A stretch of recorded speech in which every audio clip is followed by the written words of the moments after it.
আমরা 9 জন প্রতিনিধি বিএনপি গঠন অফিসে মহাসচিব এবং স্থায়ী কমিটির সদস্য নজরুল ইসলাম খানের সঙ্গে আমরা কথা বলেছি।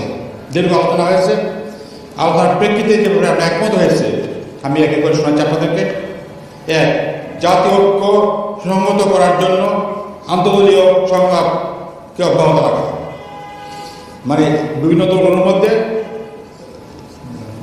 সংলাপ করতে হবে, এটা আমরা একমত হয়েছে। 2, দ্রুত সময়ের মধ্যে প্রয়োজনীয় সংস্কার সম্পন্ন করে 2025-এর মধ্যে জাতীয় নির্বাচন ব্যবস্থা করা।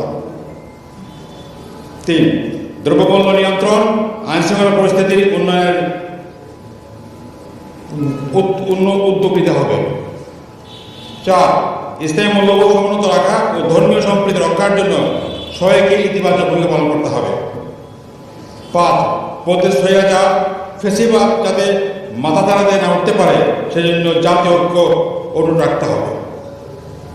6, খুন, গুম, হত্যা, নির্যাতনের যারা জড়িত দ্রুত বিচার আইনের আওতায় এনে তাদের বিচার ব্যবস্থা করা। 7, আওয়ামী সরকারের সময় আলেম ওলামা ও রাজনৈতিক নেতা কর্মীদের উপর দায়েরকৃত সকল মিথ্যা মামলা দ্রুত প্রত্যাহার করতে হবে। এই 4টি পয়েন্টে আমরা একমত হয়েছি এবং এর আলোকে আমরা সামনে কাজ করবো ইনশাআল্লাহ।